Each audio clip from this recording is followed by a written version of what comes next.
ವಿಜಯನಗರ ಜಿಲ್ಲೆ ಕೂಡ್ಲಿಗಿ ಪಟ್ಟಣ ಪಂಚಾಯಿತಿಯಿಂದ 2020-21ನೇ ಸಾಲಿನ ವಸತಿ ಯೋಜನೆಯ ಪ್ರಕ್ರಿಯೆಯನ್ನು ಧಾರವಾಡ ಉಪ ನ್ಯಾಯಾಲಯ ತಡೆಯಾಜ್ಞೆ ನೀಡಿ ಆದೇಶ ಹೊರಡಿಸಿದೆ. ಆಯ್ಕೆಯಾದ ಫಲಾನುಭವಿಗಳ ಪಟ್ಟಿಯಲ್ಲಿ ವಸತಿ ಸೌಕರ್ಯ ಉಳ್ಳವರಿಗೆ ಮಣೆ ಹಾಕಲಾಗಿದೆ ಅಂತ ಆರೋಪಿಸಲಾಗಿದೆ. ಹಾಲಿ ಅನುಮೋದನೆಗೊಳಗೊಂಡಿರತಕ್ಕಂಥ ಫಲಾನುಭವಿಗಳ ಪಟ್ಟಿಯನ್ನು ಪರಿಷ್ಕರಿಸಬೇಕಿದೆ ಹಾಗೂ ಅನರ್ಹರನ್ನ ಕೂಡಲೇ ಕೈಬಿಡಬೇಕು ಅಂತ ಸಿಐಟಿಯು ಒತ್ತಾಯಿಸಿದೆ. ಇದಕ್ಕೆ ಸಂಬಂಧಿಸಿದಂತೆ ಹೋರಾಟಗಾರ ಗುನ್ನಳ್ಳಿ ರಾಘವೇಂದ್ರ ಮಾತನಾಡಿ, ವಸತಿ ಹಂಚಿಕೆಯಲ್ಲಾಗಿರತಕ್ಕಂಥ ಅನ್ಯಾಯದ ವಿರುದ್ಧ ನ್ಯಾಯಾಲಯದ ಮೊರೆ ಹೋಗಿರುವುದಾಗಿ ಅವರು ಸ್ಪಷ್ಟಪಡಿಸಿದರು. ಇದಕ್ಕೆ ಸಂಬಂಧಿಸಿದಂತೆ ಇಲಾಖೆಗಳು ಕೈಗೊಂಡಿರುವ ಮನೆ ಮಂಜೂರಾತಿ ಪ್ರಕ್ರಿಯೆಗೆ ಧಾರವಾಡ ಉಚ್ಚ ನ್ಯಾಯಾಲಯ ಏಪ್ರಿಲ್ 25ರಂದು ತಡೆಯಾಜ್ಞೆ ಹೊರಡಿಸಿ ಸಂಬಂಧಿಸಿದ ಇಲಾಖೆಗೆ ಆದೇಶಿಸಿತ್ತು ಎಂದು ಕೂಡ್ಲಿಗಿ ಪಟ್ಟಣದ ಸಿಐಟಿಯು ಹಾಗೂ ಸಿಡಬ್ಲ್ಯೂಎಫ್ಐ ನೇತೃತ್ವದಲ್ಲಿ ಕಾರ್ಮಿಕ ಮುಖಂಡ ಗುನ್ನಳ್ಳಿ ರಾಘವೇಂದ್ರ ಪತ್ರಿಕಾಗೋಷ್ಠಿಯಲ್ಲಿ ತಿಳಿಸಿದ್ದಾರೆ.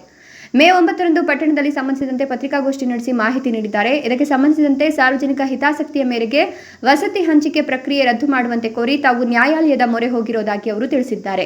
Viji Vrishabhendra, NKS TV4 Kudligi. ಉಳ್ಳವರೇ ಹೋರಾಟ ಯಾವ ರೀತಿ ಮುಂದೆ ಇದು ನಿಜವಾದ ಫಲಾನುಭವಿಗಳಿಗೆ ಸಿಗತಕ್ಕಂಥ ಹೋರಾಟ ನಮ್ಮದು, ಕಾನೂನಾತ್ಮಕವಾದ ಹೋರಾಟ. ಕೋರ್ಟ್ ತಡೆಯಾಜ್ಞೆ ನೀಡಿರುವುದರಿಂದ ಕಾನೂನಾತ್ಮಕವಾಗಿ ಹೋರಾಟ. ಕೋರ್ಟ್ ಏನು ಇತ್ಯರ್ಥ ಆಗೋವರೆಗೆ ಆ ಪಟ್ಟಿಗೆ ಯಾರಿಗೆ ಪಟ್ಟ ಕೊಡಬಾರದು ಅನ್ನೋದೇ ನಮ್ಮ ಉದ್ದೇಶ. ನಿಜವಾದಂತ ಫಲಾನುಭವಿಗಳು ಎಷ್ಟು ದಿನದವರೆಗೂ ಈ ಒಂದು ನಿಮ್ಮ ಒಂದು ಕೋರ್ಟ್ ತಡೆಯಾಜ್ಞೆ ಕೊಟ್ಟಿದೆ? ಕೋರ್ಟ್ ತಡೆಯಾಜ್ಞೆ ಕೊಡೋದಂದ್ರೆ ಈ ಪ್ರಕ್ರಿಯೆ ವೆಕೇಶನ್ ಆಗೋವರೆಗೆ ಅವರಿಗೆಲ್ಲ ನೋಟಿಸ್ ಮಾಡಿದೆ. ಏಳು ಜನಕ್ಕೆ ನೋಟಿಸ್ ಮಾಡಿದೆ. ಅವರೆಲ್ಲ ನೋಟಿಸ್ ಮಾಡಿದ್ರೆ 7 ಜನಕ್ಕೆ ನೋಟಿಸ್ ಇದ್ರಲ್ಲಿ ಐತಿ. ಇದರಲ್ಲಿ ಪಟ್ಟಣ ಪಂಚಾಯತ್ ಮುಖ್ಯಾಧಿಕಾರಿಗೆ, ತಹಸೀಲ್ದಾರಿಗೆ, ಜಿಲ್ಲಾ ಇಯುಗೆ, DC-ಗೆ ಇವರಿಗೆಲ್ಲ ಮಾಡ್ಯಾರ. ಮಾಡಿರೋದಕ್ಕಾಗಿ ನಾವು ಇದನ್ನ ಕೋರ್ಟಿಗೆ, ಕಾನೂನಿಗೆ ಯಾರು ದೊಡ್ಡವರಲ್ಲ, ಕಾನೂನಿಗೆ ನಾವು ದೊಡ್ಡವರಲ್ಲ, ಯಾರು ದೊಡ್ಡವರಲ್ಲ. ಕಾನೂನು ಎಲ್ಲರಿಗೂ ಒಂದೇ. ಕಾನೂನನ್ನು ಗಾಳಿಗೆ ತೂರಿದರೆ ನಾವು ಸಹಿಸುವುದಿಲ್ಲ, ನಮ್ಮ ಸಂಘಟನೆ ಸಹಿಸುವುದಿಲ್ಲ. ಕಾನೂನಾತ್ಮಕವಾಗಿ ಹೋರಾಟ ಮಾಡುತ್ತದೆ. ಸ್ಟೇಯನ್ನು ಪ್ರಶ್ನೆ ಮಾಡಿ ಮೇಲ್ಮನವಿ ಮೇಲ್ಮನವಿ ಸಲ್ಲಿಸೋದು ನೆಕ್ಸ್ಟ್ ಮುಂದಿನ ಸರದಿ. ಅವರು ಏನು ಸಲ್ಲಿಸ್ತಾರೋ ಅದನ್ನು ನೋಡಿ ನಾವು ಮತ್ತೆ ಕಾನೂನು ಮೂಲಕ ಏನು ಸಲ್ಲಿಸ್ಬೇಕು, ನಮ್ಮ ವಕೀಲರ ಮೂಲಕ ಅದನ್ನ ಹೋರಾಟ ನಾವು ಮಾಡ್ತೀವಿ. ಕಾನೂನು ಹೋರಾಟ ಖಚಿತ. ಈಗಿನ ಶಾಸಕರಿಗೆ ಇಷ್ಟೆಲ್ಲ ವಿಷಯಗಳು ಗೊತ್ತಿದ್ದು ಗಮನದಲ್ಲಿದ್ದು ಈ ಒಂದು ತಯಾರು ಮಾಡಿದ ಪಟ್ಟಿಗೆ ಸಹಿ ಹಾಕಿದಾರ? ಅವರು ಗಮನಕ್ಕೆ ಬಂದತ್ತಿಲ್ಲ, ನಮಗೆ ಗೊತ್ತಿಲ್ಲ.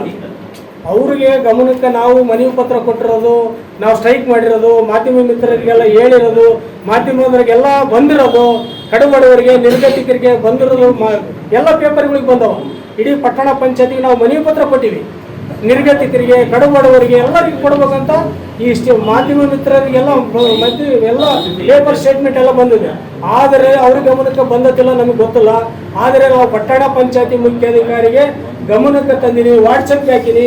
ಪೇಪರಿಗೆ ಬಂದಿರೋದೆಲ್ಲ ಪಟ್ಟಣ ಪಂಚಾಯತಿ ಮುಖ್ಯಾಧಿಕಾರಿಗೆ ವಾಟ್ಸಪ್ಗೆ ಹಾಕಿನಿ. ಇಲ್ಲ ರಾಘವೇಂದ್ರ ನೋಡೋನು ಮಾತಾಡೋನು ಅಂತಂದು ಹೇಳಂದ್ರು.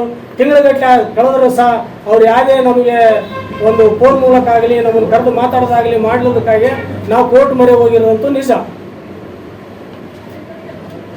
ನಿಮ್ಮ ಉದ್ದೇಶ ಕಡುಬಡವರಿಗೆ ದೊರಿಬೇಕನ್ನೋದೇ ನಮ್ಮ ಮೂಲಭೂತ ಸೌಕರ್ಯಗಳನ್ನು ಕಡುಬಡವರಿಗೆ ಸಿಗಬೇಕನ್ನೋದೇ ನಮ್ಮ ಉದ್ದೇಶ. ವಸತಿ ಮತ್ತು ಕಾಲೋನಿ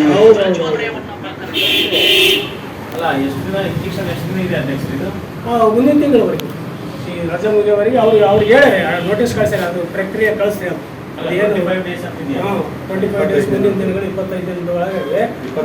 ಮೊದಲನೇದಾಗಿ ವಂದಿಸುತ್ತಾ, ನಾನು ಈ ಒಂದು 392 ನಿರ್ಗತಿಕರಿಗಾಗಿ ಹಂಚಿರ್ತಕ್ಕಂಥ ಈ ನಿವೇಶನಗಳು ಅವ್ಯವಹಾರ ನಡೆದಿದೆ ಎಂದು ನಮ್ಮ ಗಮನಕ್ಕೆ ಬಂತು.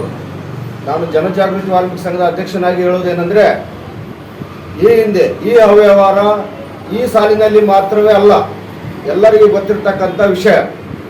ಈ ಹಿಂದೆ ಇರ್ತಕ್ಕಂಥ ರಾಜಕಾರಣಿಗಳು ಅಂದರೆ ಆಶ್ರಯ ಕಮಿಟಿ ಅಧ್ಯಕ್ಷರು, ಕಾರ್ಯದರ್ಶಿಗಳು, ಸದಸ್ಯರು, ಇವತ್ತು ಯಾವುದೇ ಒಂದು ಆಶ್ರಯ ಮನೆ ಹಂಚಿಕೆ ಮಾಡ್ಬೇಕಂದ್ರೆ ಅದಕ್ಕೆ ಆಗಿರ್ತಕ್ಕಂಥ ಒಂದು ಕಮಿಟಿ ಅಂತ ಇರುತ್ತೆ, ಆಶ್ರಯ ಕಮಿಟಿ ಅಂತ. ಅದಕ್ಕೆ ಮಾನ್ಯ ಶಾಸಕರು, ಅಧ್ಯಕ್ಷರು, ಪಟ್ಟಣ ಪಂಚಾಯತಿ ಮುಖ್ಯಾಧಿಕಾರಿಗಳು, ತಹಸೀಲ್ದಾರರು, ಕಾರ್ಯದರ್ಶಿಗಳು, ಇನ್ನುಳಿತಕ್ಕಂಥ ಸದಸ್ಯರು ಒಳಗೊಂಡಿರುತ್ತದೆ. ಈಗ ಹೇಳ್ಬೇಕಂದ್ರೆ ನಿಜವಾಗ್ಲೂ ಈ ಕಾರ್ಮಿಕ ಮುಖಂಡರಾಗಿರ್ತಕ್ಕಂಥ ರಾಘವೇಂದ್ರ ಅವರಿಗೆ ನಾನು ಮೊದಲನೇದಾಗಿ ನಾನು ಅಭಿನಂದನೆ ಸಲ್ಲಿಸಕ್ಕೆ ಇಷ್ಟಪಡ್ತೇನೆ. ಯಾಕಪ್ಪ ಅಂತಂದ್ರೆ ಈ ಹಿಂದೆ, ಇದು ಇವತ್ತಿನ ವಿಷಯ ಅಲ್ಲ, ಈ ಹಿಂದೆ ಅಂದ್ರೆ ನನಗೆ ತಿಳುವಳಿಕೆ ಬಂದಾಗಿನಿಂದ ಹೇಳ್ತಕ್ಕಂಥ ವಿಷಯ. ಅದಕ್ಕೆ ಹಿಂದೆ ನನಗೆ ನೆನಪಿಲ್ಲ. ಈ ಮಾನ್ಯ ಶಾಸಕರು ಎನ್ ಟಿ ಬೊಮ್ಮಣ್ಣನ ಕಾಲದಲ್ಲಿ ಮನೆಗಳು ಕೂಡ ಕೊಟ್ಟರು. ಮಾನ್ಯ NM ನಬಿ ಸಾಹೇಬ್ರ ಕಾಲದಲ್ಲಿ ಶಾಸಕರಾದ ಸಂದರ್ಭದಲ್ಲಿ ಮನೆಗಳು ಹಂಚಿಕೆ ಮಾಡಿದ್ರು. ಮಾನ್ಯ ಶಿವಶೇಖರ್ ಸಾಹೇಬ್ರ ಕಾಲದಲ್ಲಿ ಕೂಡ ಹಂಚಿಕೆ ಮಾಡಿದ್ರು. ಆದ್ರೆ ಅವ್ರು ಮಾಡಿರ್ತಕ್ಕಂಥ ಅವ್ಯವಹಾರ ಅಂದ್ರೆ ತಪ್ಪಾಗಲಾರದು. ಯಾಕಪ್ಪ ಅಂದ್ರೆ ಅವ್ಯವಹಾರ ಅಂದ್ರೆ ಅದಕ್ಕೆ ಅರ್ಥವಾಗಿ ನಾನು ಬಿಡಿಸಿ ಹೇಳಕ್ ಇಷ್ಟಪಡ್ತೀನಿ. ಈ ಹಿಂದೆ ಈ ಬಾಪೂಜಿ ನಗರದಲ್ಲಿ ಆಶ್ರಯ ನಿವೇಶನಗಳ ಹಂಚಿಕೆ ಮಾಡೋ ಸಂದರ್ಭದಲ್ಲಿ ಈ ಸರ್ಕಾರಿ ನೌಕರರಿಗೆ ಸಹ ನಿವೇಶನ ಕೊಟ್ಟರು. ಆ ಸರ್ಕಾರಿ ನೌಕರರು ಯಾರು ಅಂತ ಹೇಳಕ್ ಇಷ್ಟಪಡ್ತೀನಿ ಅಂದ್ರೆ, ನಾನು ನೇರವಾಗಿ ಮಾತಾಡ್ತಕ್ಕಂಥ ಮನುಷ್ಯ. ಈ ತಾಲೂಕು ಆಫೀಸಲ್ಲಿ ಇರ್ತಕ್ಕಂಥ ಹನುಮಕ್ಕ ಅಂತಕ್ಕಂಥ FDCಗೆ ಮನೆ ಕೊಟ್ಟರು. ಕೋಟ್ಯಾಧೀಶರಾಗಿರ್ತಕ್ಕಂಥ ಕೋಟಿಗಟ್ಟಲೆ ಇನ್ಕಮ್ ಟ್ಯಾಕ್ಸ್ ರಿಟರ್ನ್ ಮಾಡ್ತಕ್ಕಂಥ ಬಂಗಾರ್ ಸಿನ್ನಪ್ಪನ ಫ್ಯಾಮಿಲಿಗೆ ಕೊಟ್ಟರು ಮನೆಗಳು, 2 ಮನೆಗಳು. ಆಮೇಲೆ ಇನ್ನ ಸಾಕಷ್ಟು ಜನ ಮನೆ ಉಳ್ಳವರಿಗೆ ಮನೆಗಳು ಕೊಟ್ಟರು. ಅಂದ್ರೆ ಇದೇ ತರ ಎಲ್ಲಾ ಸಂದರ್ಭದಲ್ಲಿ ಕೂಡ ಉಳ್ಳವರಿಗೆ ಮನೆಗಳು ಕೊಟ್ಕೊಂತ ಬಂದ್ರು. ಆದ್ರೆ ಇದರ ವಿರುದ್ಧವಾಗಿ ಧ್ವನಿ ಯಾರು ಎತ್ತಿರಲಿಲ್ಲ. ನಿಜವಾಗ್ಲೂ ಈ ಸಂದರ್ಭದಾಗ ಈ ರಾಘವೇಂದ್ರ ಅವರು ಧ್ವನಿ ಎತ್ತಿರೋದು ನನಗೆ ತುಂಬಾ ಸಂತೋಷ ಆಗುತ್ತೆ. ಮತ್ತೆ ಇನ್ನೊಂದು ಏನೋ ಕೇಳಕ್ಕಪ್ಪ ಇಷ್ಟಪಡ್ತೀನಿ ಅಂತಂದ್ರೆ, ನಾನು ಈ ಆಶ್ರಯ ಕಮಿಟಿ ಒಳಗ ಅಧ್ಯಕ್ಷರಾಗಿರ್ತಕ್ಕಂಥ ಮಾನ್ಯ ಶಾಸಕರು ಈ ಸಲ ತಪ್ಪು ಮಾಡಿದ್ರಂತ ನಾವು ಅನ್ಕೊಂಡಿದ್ವಿ. ಇರ್ತಕ್ಕಂಥ ಸದಸ್ಯರು ತಪ್ಪು ಮಾಡಿದಾರೋ, ಕಾರ್ಯದರ್ಶಿಗಳು ತಪ್ಪು ಮಾಡಿದಾರೋ, ಇದು ತಪ್ಪೇ. ನಾನು ಕೂಡ ಪಟ್ಟಿಯನ್ನು ಪರಿಶೀಲನೆ ಮಾಡಿ ಈ ಮಾನ್ಯ ಉಚ್ಚ ನ್ಯಾಯಾಲಯದ ಆದೇಶವನ್ನು ನಾವು ನೋಡಿದ್ವಿ. ಅದು ಇಷ್ಟು ದಿನ ಟೈಮ್ ಅಂತ ಕೊಟ್ಟಿದೆ. ಅದರೊಳಗೆ ಮತ್ತೆ ರೀಲಿಸ್ಟ್ ಮತ್ತೆ ಪುನಃ ಪಟ್ಟಿ ಸಿದ್ಧಪಡಿಸಿಕೊಡಿ ಅಂತ ಹೇಳ್ತಿದ್ದಾರೆ. ಇನ್ಮ್ಯಾಗಾದ್ರೂ ಕೂಡ ಈ ಒಂದು ಆಶ್ರಯ ಕಮಿಟಿ ಅಧ್ಯಕ್ಷ ಆಗಿರ್ತಕ್ಕಂಥ ಶಾಸಕರಿಗೆ ನಾನು ಈ ಒಂದು ಪ್ರೆಸ್ ಮುಖಾಂತರ ಹೇಳೋದೇನೆಂದ್ರೆ, ನಿಜವಾದ ನಿರ್ಗತಿಕರಿಗೆ ಯಾರೇ ಒತ್ತಡಕ್ಕೆ ಮಣಿಯದೆ ನಿಜವಾದ ನಿರ್ಗತಿಕರಿಗೆ ಕೊಡಬೇಕಂತಂದು ನಾನು ನಿಮ್ಮೆಲ್ಲರ ಮುಖಾಂತರವಾಗಿ ನಾನು 4 ಮಾತು ಹೇಳಕ್ಕೆ ಇಷ್ಟಪಡ್ತೀನಿ. ನಮಸ್ತೆ. ಚಂದ್ರ, ಒಂದು ಪರಿಸ್ಥಿತಿ ನೋಡಿದರೆ ಭಾಳ ಬಡವರ ಸ್ಥಿತಿ ಗಂಭೀರ ಸ್ಥಿತಿಯಲ್ಲಿದೆ. ಇವತ್ತಿನವರೆಗಾಗೂ ಹಳ್ಳಿಗಳಲ್ಲಿ, ಪಟ್ಟಣಗಳಲ್ಲಿ ಎಲ್ಲೋ ಒಂದು ಕೊಳಚೆ ಪ್ರದೇಶದಲ್ಲಿ ಗುಡಿಸಲು ಮತ್ತು ಕೊಳಚೆ ಪ್ರದೇಶ 75 ವರ್ಷಗಳ ಸ್ವತಂತ್ರ ಕಳೆದಿದ್ದೀವಿ. ಆದರೆ ಪರಿಸ್ಥಿತಿ ಬಡತನ ಅನ್ನೋದು ಕಿತ್ತು ತಿನ್ನುವಂತಹ ಪರಿಸ್ಥಿತಿ ಇದೆ. ಹಳ್ಳಿಗಳಲ್ಲಿ ಕೂಡ ಮನೆ ಇಲ್ಲ, ಮತ್ತು ಅವರಿಗೆ ಉಳ್ಕೊಳ್ಳೋದಕ್ಕೆ ಜಾಗ ಇಲ್ಲ. ಎಕ್ಸ್ಪೆಷಲಿ ಇವಾಗ ದಲಿತರ ಕುಟುಂಬದವರು, SC ST ಮತ್ತು OBC ಏನು ಹಿಂದುಳಿದ ವರ್ಗದವರು ಮತ್ತು ಅಲ್ಪಸಂಖ್ಯಾತರು, ಅವರ ಪರಿಸ್ಥಿತಿ ತುಂಬ ಗಂಭೀರವಾಗಿದೆ.